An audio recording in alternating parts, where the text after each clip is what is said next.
Bonjour pour cette masterclass sur comment prendre soin du vivant dans son quotidien et sa vie professionnelle. Donc, j'ai un peu triché parce que j'ai des antisèches avec moi. Et donc, on va voir pendant 1 heure. Je vais vous montrer effectivement comment on peut prendre soin du vivant parce que c'est un peu le thème de Ground Control sur prendre soin du sensible. Alors, on va démarrer par quelque chose quand même. C'est 2 questions. Les 2 questions qu'on me pose très régulièrement, c'est comment je suis devenue chamane. Donc ça, c'est la première question. Alors, pour ceux qui ont lu ou pas le bouquin ou qui me connaissent, il y a eu plusieurs étapes avant d'arriver effectivement au chamanisme. La première, c'est que, alors je m'en suis pas rendu compte tout de suite, mais il y a eu des accidents de parcours qui se sont produits tous à la même date. Donc ça, c'est en prenant du recul année après année, en se disant tiens, c'était marrant, il m'est arrivé cette merde, et c'était à la même date que l'an dernier, ou il y a 2 ans, ou il y a 3 ans. Donc ça a été déjà le premier un peu trigger de ce parcours. Donc la première date, effectivement, c'est donc un 27 mai, il y a pratiquement 10 ans. Je me suis fracturé le sacrum, je suis tombée dans les escaliers. Le docteur qui a vu ça m'a dit que j'aurais pu devenir paraplégique.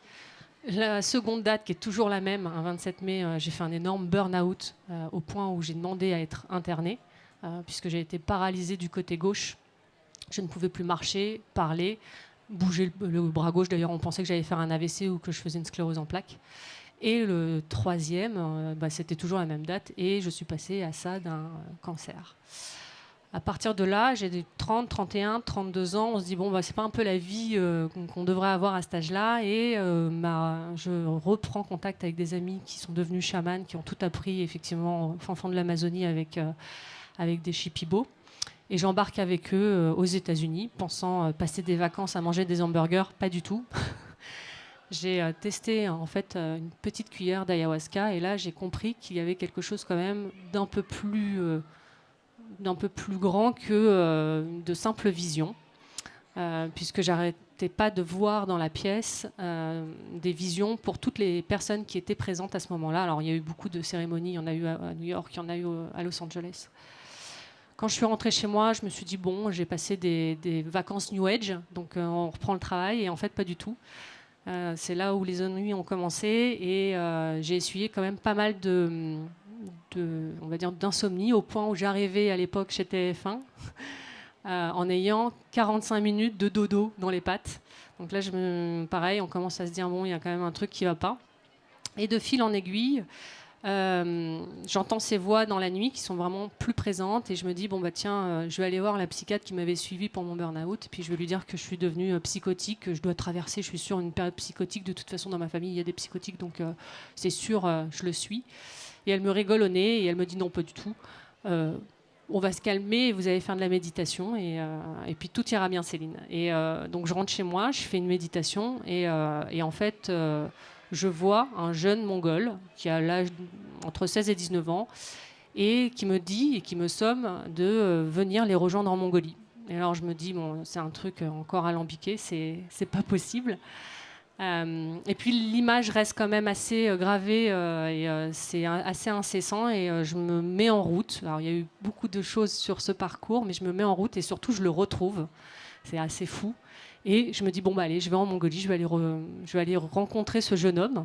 Donc c'est assez fou parce qu'on se dit qu'on va faire des milliers de kilomètres pour aller voir un jeune homme qui ne vous connaît pas, qui est jeune, qui vit au fin fond de la Mongolie parce qu'il habite à Zunara, qui est une petite province au nord de Oulan-Bator. Et j'avais préparé, donc il est là sur la photo avec sa maman, il s'appelle Shin Bayar. Et j'avais pour préparer mon voyage, j'avais une femme, Shuka, qui préparait effectivement mon trajet et avait entendu toute mon histoire. Et elle a dit, attends, ça va, le chat noir là, on va pas se le traîner sur la route, donc on va faire une cérémonie de protection du voyage et après tu iras voir Shin Bayar. Et en fait, durant cette cérémonie de protection, qui a été faite en fait avec un vieux chaman qui s'appelle Rangsuk dans un bois sacré qui est à l'est d'Oulan-Bator. J'ai commencé à osciller et là il a arrêté la cérémonie. Il m'a dit écoute, tu es chaman de la lignée de ta mère. Et donc je lui ai dit ok, comment on apprend? Parce que moi je me dis ok, je vais rentrer, je vais aller à la Fnac et je vais ouvrir des livres et ça va être génial. Il m'a dit non, on n'apprend pas comme ça, on apprend, c'est de l'oralité, il faut que je te transmette. Et donc s'ensuit tout un tirage divinatoire pour savoir si on va bien s'entendre. Et il conclut que oui. Et donc je commence mon apprentissage avec Rangsook, donc, qui a une 60aine d'années, qui fait partie de la tribu des Dalrat, qui est une tribu qui vit pas très loin des Tsatanes, donc des Tuvas, dans le nord de la Mongolie, au lac Rosvol. Et donc voilà comment je suis devenue chamane. Alors la job desk du chaman, c'est quoi? Si on devait poster sur LinkedIn. Ah bah, c'est être choisi par les esprits, en tout cas le chamanisme tel qu'on l'entend en Mongolie, il faut être choisi par les esprits. Il faut bien vouloir se faire incorporer par ces esprits, apprendre à les maîtriser et à collaborer, c'est vraiment un travail d'équipe. Il faut porter et rapporter des messages, donc par l'entremise, une évolution est possible. Alors, on peut travailler aussi avec ce que j'appelle le big boss, quoi, le grand tout. 10 ans d'expérience minimum requise. Qu'est-ce qu'on nous demande généralement? Le monde invisible nous demande de réparer des choses, mais aussi ça peut être des demandes de prospérité, de protection, d'ancestralisation, de possession, de mort violente. Bon, voilà. Une filiation ancestrale et familiale est plus que recommandée pour obtenir le poste. Mort ou folie vous guetteront à tout moment et aucune prime de risque. Alors, qu'est-ce qu'un chaman peut vous transmettre sur le thème du soin? Alors, plusieurs choses, 3 même. Alors, un chaman, lorsqu'il va travailler sur le soin, il va travailler sur 3 choses. Donc, la première, il va travailler en rêve. Comme je suis de lignée de chaman, ma mère l'est, ma sœur l'est, et ma grand-mère, et mes oncles et tantes, et mes grands-oncles, etc. Puisque de cette lignée, nous sommes donc d'origine berbère, touareg et kabyle. Donc, le rêveur est soigné par le chaman. Alors ça, c'est quelque chose de très spécifique. Dans la communauté qu'il y a, surtout sur Instagram, il y a pas mal de gens qui me remontent des rêves qu'ils font, où je suis et j'interviens pendant les cérémonies. Donc ça, c'est quelque chose que j'ai remonté auprès d'une anthropologue qui s'appelle Sophie Glaise, qui travaille avec Charles Stepanov, qui ont en fait la chaire d'anthropologie au Collège de France, parce que c'est quand même assez anodin. On commence à arriver à une trentaine de rêves où je ne connais pas les gens et où je les soigne. Le chaman apprend par un autre chaman. Donc ma mère, la dernière fois, a fait un rêve où elle m'apprenait à soigner. Et donc derrière, on fait des rêves communs et on est capable de s'appeler pour se raconter ces rêves communs. Donc c'est assez, et avec ma sœur, c'est pareil. Il y a les cérémonies. Donc les cérémonies, tout va être sur le soin porté sur la vibration. Il y a la vibration effectivement de la voix. La voix est puissante au point où parfois je me dis mon tympan va exploser. Le tambour aussi a une vibration. On va nous montrer aussi en vision des rituels, donc des choses qu'il faut faire. On va nous montrer des choses sur le corps et on peut le faire aussi en visualisation, c'est-à-dire que, et ça a été le cas, ceux qui ont peut-être lu le livre, mais ça a été le cas de Chloé. Chloé était une amie. Je n'avais pas de nouvelles d'elle depuis 3 semaines et elle est rentrée à Gustave Roussy pour 3 semaines et en fait elle est restée 3 mois. Et lorsque je lui ai dit « Ok, est-ce que je peux passer ?» Elle m'a dit « Oui, tu peux. » Et le soir, j'ai prié. Et le soir, on m'a montré ce qu'il fallait faire. Et donc, je suis arrivée à Gustave Roussy et j'ai fait ce qu'on m'a dit de faire. Donc, je vous laisse le suspense. Mais voilà, il y a eu tout un rituel à faire. Alors, je vous ai remis à gauche une capture d'écran des rêves donc, que je partage avec cette anthropologue, Sophie. Donc là, c'est quelqu'un que je ne connais pas qui dit « J'ai rêvé d'une cérémonie initiatique. Tu étais là et j'étais comme au centre. J'entendais le bruit des arbres avec le vent. C'était comme une musique forte et ça m'a fait énormément de bien. C'était comme un poumon qui inspire fort de l'air et qui expire des impuretés. Tout ce que je sais, en tout cas, c'est que je me sentais super bien dans ce rêve. » Donc en échangeant avec Sophie, qui a échangé avec d'autres personnes qui sont plutôt sur des études et des thèses sur les rêves, cette personne a rapporté à Sophie, qui est aussi anthropologue, que effectivement, c'est intéressant par rapport au fait que dans les sociétés sibériennes, c'est plutôt le chaman qui rêve de lui-même, et puis les chamans en mode occidental ne sont généralement pas reconnus par un collectif, contrairement au chamanisme autochtone. Du coup, là, c'est un peu comme une forme de reconnaissance collective onirique occidentale. Donc en fait, on est en train peut-être de créer notre propre clan dans un autre espace. Donc c'est ça qui est assez intéressant. Mais surtout, alors, comment prendre soin du vivant? Parce que prendre soin, travailler le soin quand on est chaman, je ne sais pas si je pourrais en tout cas vous apprendre à rêver en commun, avoir ces visions, les rituels, etc., les cérémonies. Mais par contre, je peux vous apprendre à comment prendre soin du vivant.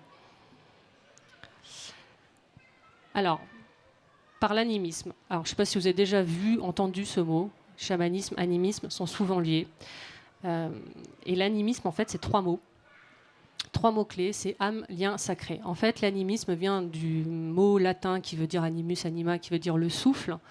Et en fait, l'animisme veut qu'en chaque chose, que ce soit des humains, des végétaux, des animaux, des minéraux, le vent, la rivière, tout soit animé, tout est une âme, et que cette âme soit bien plus grande et en fait soit la source de vie qui nous unit tous par un lien sacré. Il faut comprendre qu'en fait, nous sommes tous porteurs du sacré. Un caillou, un arbre ou nous sommes tous porteurs du sacré. Nous sommes tous liés.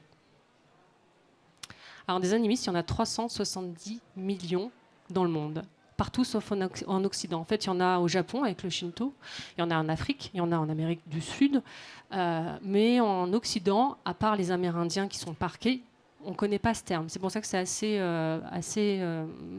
ça émerge peu.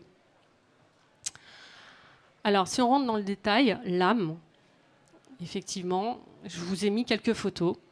Alors, celle de gauche, c'est l'hôtel rituel de Cherang Souk, en Mongolie, à Ulaanbaatar, qui habite dans un quartier qui s'appelle le Ger District, qui est un peu un quartier pauvre, parce que c'est pas construit, c'est des yourtes qui sont pas très belles.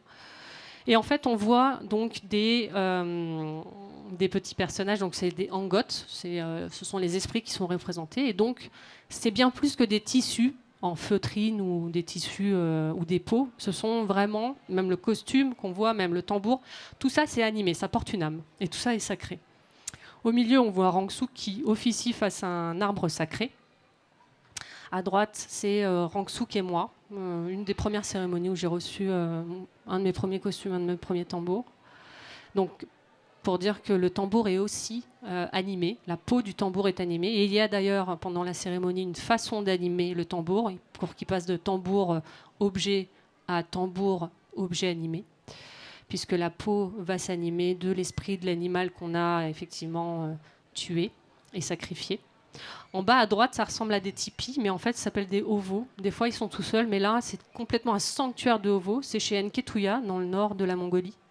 Et en fait, on est plusieurs chamans à rentrer dans ce sanctuaire et à officier tous en même temps. Donc, c'est très chargé. Et enfin, là, vous avez Rangsook qui prépare une cérémonie en face d'une montagne qui est sacrée. Alors, le lien. Alors, j'aime bien cette image, mais alors, je ne sais pas si vous connaissez Matt Matters. Je ne pense pas. Matt Matters, en fait, c'est le producteur depuis quasiment plus de 10 ans de Koh-Lanta. Et on échangeait avec Matt, et il me racontait cette anecdote que j'ai envie de vous partager parce qu'elle est assez forte sur le lien. En fait, il a un couple d'amis qui sont partis tous les deux pour filmer des choses en Océanie. Elle est partie filmer les aborigènes en Australie. Lui, il est parti filmer la naissance des baleineaux au large des côtes. Ils sont revenus. Et en échangeant, ils se sont tombés un peu sur le cul parce qu'ils ont vu qu'en fait, le point culminant des cérémonies aborigènes correspondait à la naissance des baleineaux. Et en fait, c'est ça le lien. Le lien, c'est aussi le lien que j'entretiens avec Shinbaya. Je ne le connais pas et en fait, finalement, nous sommes liés même à 8000 km.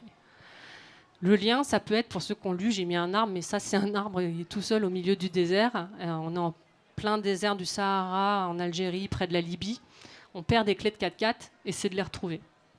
Et le lien, c'est un lien aussi qu'on a dans ma famille. Et ça, c'est une petite histoire que j'ai échangée avec ma sœur, mais c'est ma sœur qui, effectivement, à 1h20 du matin, a commencé à faire un cauchemar et où je suis apparue pour lui faire un talisman. Et elle avait tellement peur qu'elle m'a appelée. Et moi, ça m'a... Donc, j'habite à 1000 bornes de chez ma sœur. J'habite dans le sud-est de la France. Et ça m'a extirpée parce que j'ai senti quelque chose dans la chambre. Je me suis réveillée, j'ai pris mon téléphone pour l'appeler et elle était en train de m'appeler. Donc, c'est ça aussi le lien. Et le sacré, donc peut-être vous reconnaissez cette image. Donc, l'image de l'arbre sacré dans Avatar. Alors, c'est assez important, l'arbre, en fait, parce que les arbres, il y a tout un culte des arbres. Je l'avais expliqué à un mariage, mais le culte des arbres est assez ancien et les arbres rejouent la cosmogonie et rejouent en fait la naissance du monde. Parce qu'ils ont une posture droite, qu'ils ont effectivement leurs feuilles, elles tombent et ça repousse. C'est une espèce de naissance et de mort illimitée qui fait que l'arbre devient sacré et rejoue effectivement à chaque fois la naissance du cosmos. Et on retrouve cet arbre sacré d'ailleurs dans quasiment toutes les cosmogonies, donc c'est-à-dire tous les mythes qui racontent la naissance du monde. Vous avez un arbre sacré, un arbre cosmique. Alors, du coup, la question à chaque fois, c'est quel est le point commun entre ce moine cistercien, donc qui est frère Marie, qui est un frère cistercien à l'île Saint-Honorat, et moi. C'est que tous les deux, on a vu cet arbre cosmique. Donc lui, il l'a vu il y a 35 ans avant de devenir moine, et ça a été la révélation, et donc ça a été l'état de grâce. Et moi, je l'ai vu la première fois lorsque j'ai reçu mon costume et mon tambour, et j'ai vu cet arbre effectivement, et j'ai eu un état de grâce où mon corps s'est morcelé en millions et millions d'atomes pour se reconstituer. Le sacré aussi, alors là j'ai mis l'arbre et à droite, j'ai mis ce qui peut être sacré. Donc ça, c'est une fresque qui a 8000 ans, que j'ai prise en photo dans le désert du Sahara, en Algérie, parce que j'ai fait une cérémonie, j'ai choisi la grotte, mais j'ai pas vu qu'il y avait cette fresque. Et cette fresque, en fait, c'est un lieu de culte encore en activité. Donc on y trouve des verres cassés, des libations, de lait, de sang, de mouton. Donc le sacré est encore vivant dans certains endroits où on ne pense pas. Donc si on reprend effectivement sur comment prendre soin du vivant, c'est une âme, tout est lié et tout est sacré parce que tout est un. Alors, souvent je dis que l'animisme c'est une expérience extrasensorielle et c'est quelque chose qu'on peut tous se réapproprier parce qu'en Occident on l'a quand même bien perdu pour diverses raisons. La première, alors, ça va demander deux choses. La première, ça va demander, ça vous avez déjà vu cette image avec Pablo Servigne sur tout ce qui était collapsologie, etc. Mais ça demande une certaine posture. C'est qu'il faut vraiment changer de posture et passer d'une posture anthropocène à une posture écocène. Et la deuxième, ça vous demande en fait d'intégrer des valeurs que je vais vous partager. La première, c'est que l'animisme, ou les cultures animistes en tout cas, ont un excellent système d'enseignement intégratif. D'abord parce que tous les enfants, effectivement, sont en pleine nature. Ça, c'est le premier point. Vous avez, alors ça commence à émerger en Suisse ou au Canada avec les écoles dans les bois, les écoles en forêt, voilà. Vous avez aussi tout ce qui est les rites de passage. Alors il y en a beaucoup en Afrique, mais qu'on devrait aussi peut-être remettre en pratique ici en Occident. Alors dans les rites de passage, ce qui est intéressant, c'est que vous avez 3 phases, 3 moments, qui est la séparation, le seuil et l'incorporation. Donc la séparation, c'est quand vous allez quitter votre clan. Le seuil, c'est le moment effectivement où vous recevez effectivement votre rite de passage parce que vous êtes tout seul en pleine nature. Et l'incorporation, c'est quand vous revenez de manière totalement différente dans votre clan. Et en fait, c'est assez intéressant parce que vous vous détachez et vous apprenez individuellement pour mieux revenir plus fort dans le collectif. Et ça fait grandir le collectif en même temps. Du coup, la valeur portée en fait par ces cultures animistes sur, en tout cas, cet enseignement très intégré, c'est la liberté et la confiance en soi. Donc au quotidien, ça serait des écoles ou des garderies en pleine forêt. Moi, j'ai eu la chance d'avoir une garderie en pleine forêt. Donc on m'a lâché tous les mercredis matins, on nous lâchait dans une forêt, pour de vrai. Et c'était marrant parce qu'on courait comme des fous du bus. Et on devait revenir au son de la cloche à 17h. Et toute la journée, on était laissés dans cette forêt et on faisait ce qu'on voulait. Donc c'était marrant parce qu'on faisait des clans, on avait des copines, on avait des clans opposés, et puis on construisait des cabanes, et puis on se racontait des histoires, enfin voilà. En tout cas, on était assez autonomes. J'étais assez petite parce que j'avais moins de 10 ans. C'est faire aussi des rites de passage. Alors ça existe en anthroposophisme, si vous aimez Steiner, et les écoles de Steiner proposent effectivement des rites de passage. Par exemple, vous avez il faut sauter par-dessus un feu, il faut effectivement allumer une bougie pour voir le temps se consumer, etc. Et les immersions régulières en nature. La deuxième, c'est que les cultures animistes, en tout cas, portent une valeur il y a toute une thématique sur l'architecture vernaculaire, donc qui est vraiment en symbiose avec la nature. Alors, en symbiose avec la nature, moi je vais vous parler de ce que je connais, c'est la yourte, effectivement. Déjà, le fait que la yourte soit ronde, et rejoue effectivement cette rondeur, le cosmos, rejoue l'espace sacré. Au centre, vous allez trouver effectivement ce qu'on appelle le stove, donc le poêle. Ce poêle donc c'est le feu, donc c'est les ancêtres. Donc on doit déjà respect au feu, jamais on met nos pieds en face du feu, etc. À gauche, on va avoir les hommes, donc on va avoir tout ce qui est les armes, etc. pour chasser. À droite, on va avoir les femmes, tout ce qui est pour cuisiner. Et au fond, on va avoir un autel. Donc c'est là où on a aussi les anciens, un autel qui s'appelle le tali. Et voilà. Et en fait, au plafond, vous avez un trou qui est rond, qui est pour relier le ciel à la terre. Donc, vous avez la même chose avec les tipis. Les tipis, il y a plein de symboliques dans les malokas, il y a plein de symboliques. Donc voilà, il y a toute une symbolique dans les architectures. Donc la valeur qui est portée ici, c'est vraiment une valeur sur l'harmonie.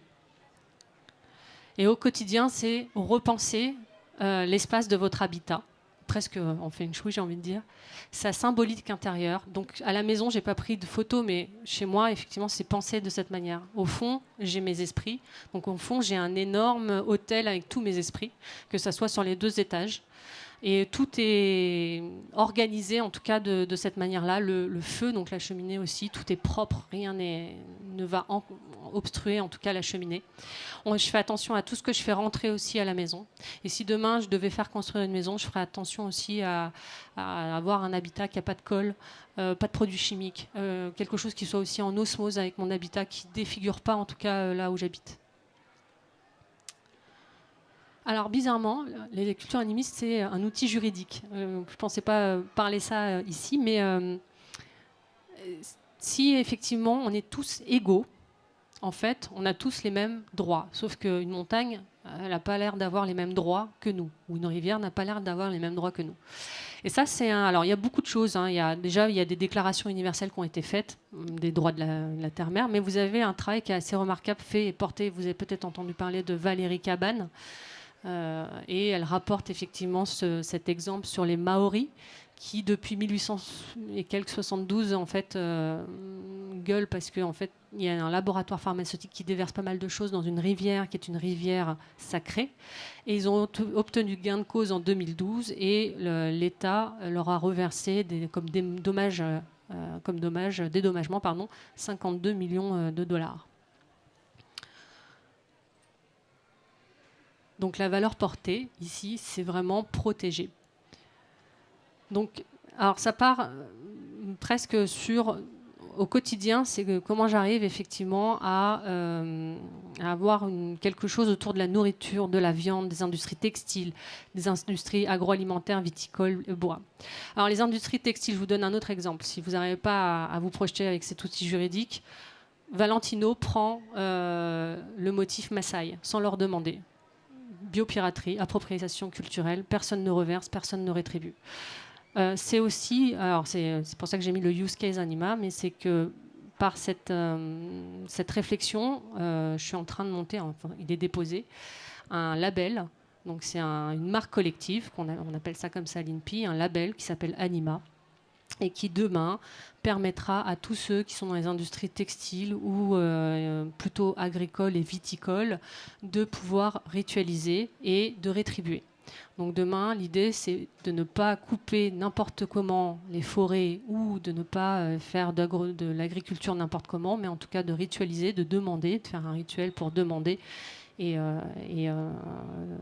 voilà, et de rétribuer, puisque c'est un label qui est payant, comme un label Écocert ou un label bio, et de pouvoir rétribuer en tout cas les tribus pour sauvegarder les savoirs ancestraux, et la boucle est bouclée. Alors ça, vous le savez, je pense que c'est pour ça aussi que je l'ai mis en dernier, que les cultures animistes, c'est une solution sanitaire complémentaire. Bon, vous le savez que aller en pleine nature, ça soigne. La sylvothérapie, faire des câlins aux arbres, c'est pas un truc débile, non. C'est même recommandé par le gouvernement japonais. qui pousse en tout cas sa population à aller en forêt. Les bains de forêt, en tout cas, ça abaisse le rythme cardiaque, ça abaisse la glycémie, ça fait du bien. D'ailleurs, la médecine traditionnelle japonaise est poussée et est remboursée à 80, en tout cas, il y a 84% des Japonais qui vont vers un médecin traditionnel. Donc la médecine traditionnelle japonaise, c'est du Kampo, et elle est remboursée par les mutuelles. Il y a aussi le fait qu'il y ait eu des déclarations. Encore une fois, il y a beaucoup de choses juridiques qui ont été faites à ce niveau-là, et j'ai l'impression à chaque fois c'est un peu l'impasse. Une déclaration, peut-être que vous n'avez jamais entendu parler, qui s'appelle Alma Ata, qui promeut la médecine traditionnelle. D'ailleurs, c'est l'OMS qui l'a mis en lumière, et ça a démarré en Afrique. Et puis pourquoi c'est une solution effectivement sanitaire et complémentaire. Vous savez que tout ce qui est laboratoire pharmaceutique, tout ce qu'on ingère se retrouve dans les eaux et pollue les eaux. Vous savez qu'on est même en train de constater que tous ceux qui font des chimiothérapies, on est peut-être en train de boire le résultat de ces chimios. Ça, c'est la première des choses. Je vous raconte aussi une autre histoire sur les médicaments. Peut-être que vous ne savez pas comment la rage est réapparue en Inde dans les années 80. En fait, les vautours ont un travail, eux, ils font un travail d'équarrisseur. C'est-à-dire qu'une bête meurt, ils arrivent, merci, on finit le travail. Et en fait, dans les années 80, le gouvernement indien a décidé de donner des antibiotiques au bétail, aux troupeaux, et les vautours ont commencé à mourir. Et quand il n'y a plus de vautours, il n'y a plus d'équarrisseurs, et quand on n'a plus, qui reprend le travail? Les rats. Et voilà comment on arrive à avoir la rage qui se propage dans les années 80 en Inde. Et puis, il y a aussi quelque chose d'assez important, je trouve, qui n'est pas assez mis en lumière, mais qui est sur la biopiraterie. Quand vous avez, par exemple, quelqu'un qui part au Cambodge, par exemple, et qui va voir un tradit praticien chaman dans les forêts au Cambodge, ce monsieur va indiquer à l'ethnobotaniste qui travaille pour le laboratoire pharmaceutique une plante, son effet, comment on la cuisine, ou en tout cas comment on va l'utiliser. Ça fait gagner 3 à 4 ans de R&D au laboratoire pharmaceutique, et c'est jamais rétribué aux tribus, en tout cas, et aux communautés. Donc là, c'est vraiment travailler sur des valeurs de respect et d'honnêteté, voire de cohérence. Alors au quotidien, c'est toujours la même chose, une immersion, dans une nature sauvage. Ça, c'est vraiment ma recommandation ultime. Utiliser la médecine traditionnelle en préventif. Et puis aussi se poser et avoir cette réflexion. Ce que vous utilisez, est-ce qu'il y a une utilisation des savoirs ancestraux et des ressources génétiques? Et si oui, est-ce que c'est rétribué? En entreprise, moi j'aurais plutôt tendance à dire, si j'étais encore chez TF1, envoyer les salariés en forêt, introduire la naturopathie en entreprise, faire du team building qui soit pensé comme des rites de passage, des mutuelles qui remboursent les médecines naturelles, ça existe. Et puis des entreprises aussi qui rétribuent, et c'est pour ça aussi, là j'ai mis 2 use cases, qui est Beau et Laka. Donc Beau, pour ceux qu'on a entendu parler, c'est l'entreprise que je suis en train de monter, donc de compléments alimentaires à base de plantes médicinales, qui sera donc ritualisée et qui sera rétribuée. Et donc il y a tout ce cheminement qui est en train d'être fait. Et Laka, qui est l'association des cultures animistes, donc qui permet justement de recevoir ces rétributions et de les repartager sur des missions de sauvegarde des savoirs ancestraux, en envoyant des anthropologues et des ethnobotanistes sur place pour sauvegarder ces savoirs qui se perdent. Et comment ils se perdent? On a un exemple là qui m'a été rapporté. On a un tradit praticien chaman au Honduras. C'est le dernier de sa lignée. Après lui, il n'y a plus personne. Donc voilà, c'est envoyer quelqu'un un mois, récolter cet argent et en tout cas embaser ce savoir pour pas qu'il soit perdu.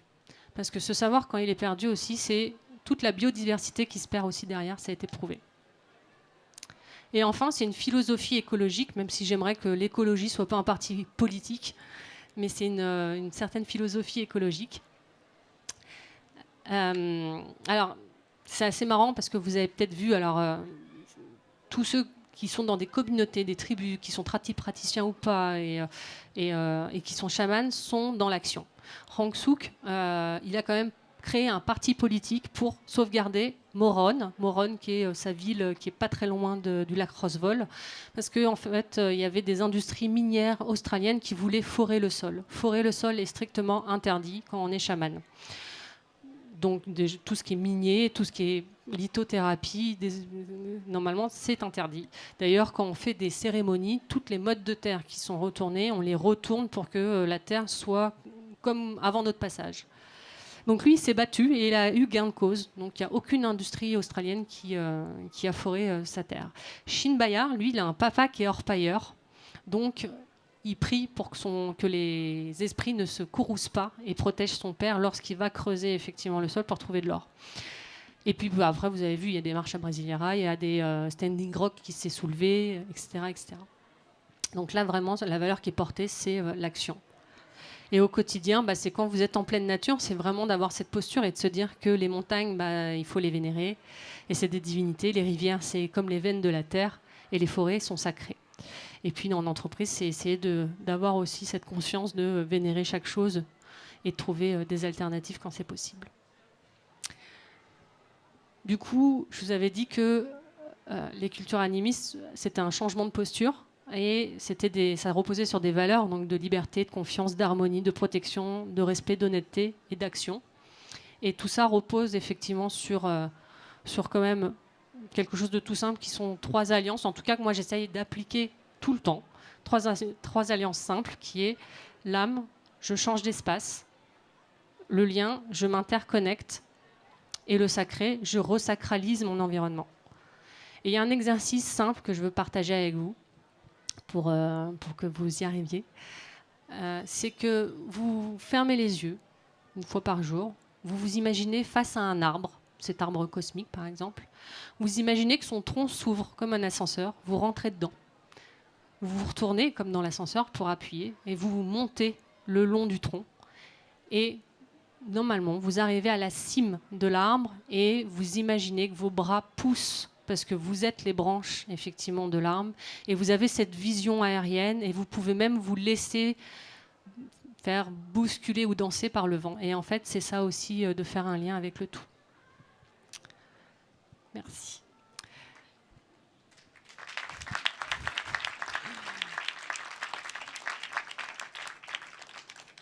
Alors, on m'a indiqué qu'il y avait un petit micro là et que pour ceux qui avaient des questions, c'était le moment où je peux passer.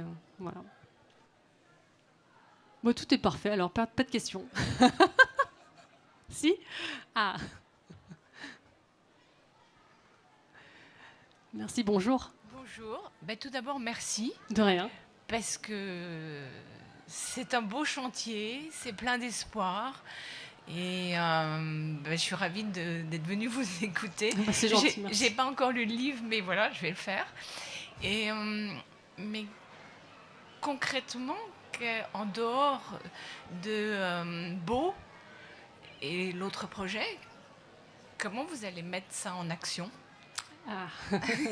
Et surtout aussi faire rentrer ça dans les entreprises.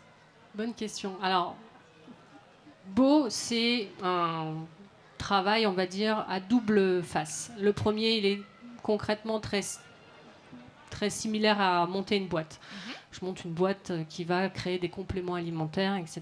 Donc on crée des structures juridiques et puis après on va chercher celui qui va façonner en France et puis les plantes qui sont bio, etc., etc. Le point qui a été le plus dur, j'ai mis 6 mois à trouver un laboratoire en France qui façonne et qui accepte ma présence pour ritualiser. Ça a été le plus dur. J'ai eu sur la totalité des laboratoires que 2 réponses favorables.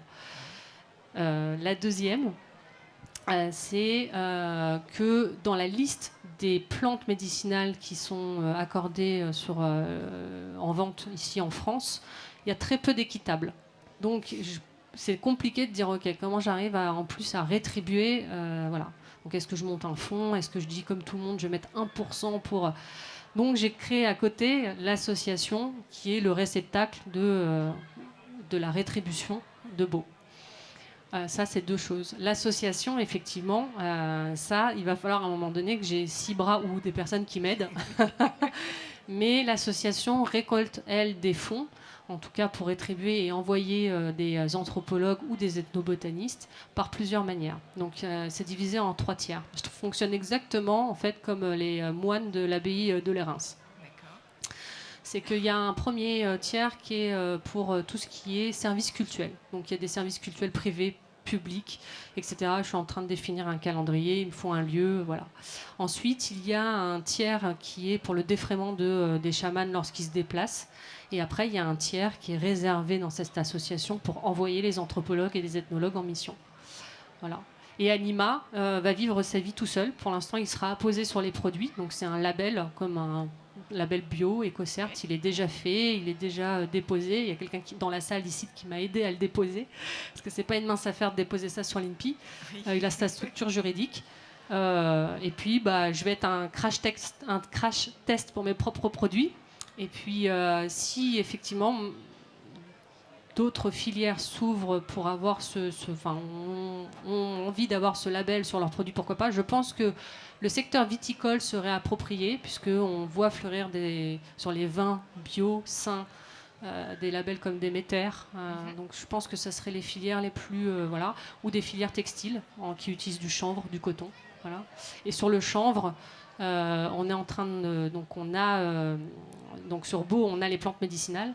Et on a une partie chanvre. Donc là, c'est la seule plante qu'on maîtrise, puisqu'on est du producteur au produit, puisqu'on a des champs de chanvre en Mongolie qui sont bio, qui sont ritualisés par des chamans, et donc qui font partie de cette histoire aussi. Et donc je vais cet été, normalement si tout va bien, en Mongolie, faire 3000 km avec une personne pour défricher toute la filière équitable des plantes médicinales et d'aller voir les 300 hectares de chanvre bio qui sont en train d'être cultivés. Voilà. D'accord. Et alors, quand vous parlez des plantes, c'est combien de plantes aujourd'hui, à peu près?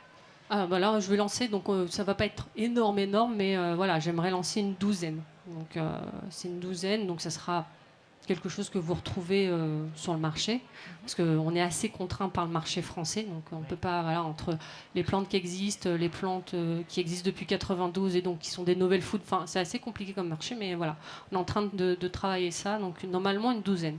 Et puis à petit pas après petit pas. Oui, absolument. Et ces plantes sont produites en France ou elles sont produites en Europe ou ailleurs? Alors, sur tout ce qui est hors France, etc., j'essaye de faire de l'équitable et du bio et de voir qui c'est derrière et comment on rétribue. Si c'est le cas, par exemple, du maca au Pérou ou du guarana, etc., forcément, ça repassera par l'ACA qui se mettra en contact, effectivement, avec ces communautés dans ces pays-là. Quand c'est en France, ça va dans l'escarcelle de l'ACA qui rétribue, effectivement, sur des missions qui ont besoin d'être menées rapidement, comme ce fameux monsieur au Honduras. D'accord. Voilà. Mais merci beaucoup. Merci pour vos questions.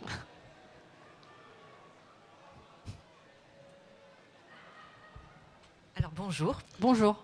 Alors j'ai une question sur... J'ai un peu de mal à visualiser votre journée type, la journée type du chaman. La journée.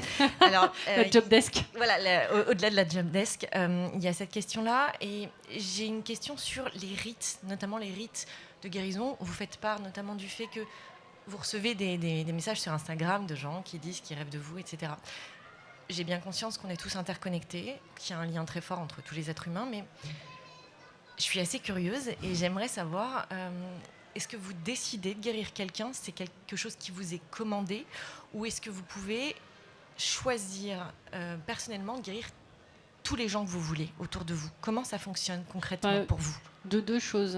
Alors, Rang Suk, lui, m'a appris qu'il fallait recevoir tout le monde. Alors ça, c'est effectivement la première des choses, c'est que je reçois tout le monde. Ensuite, c'est ce que je demande, c'est le récit des gens.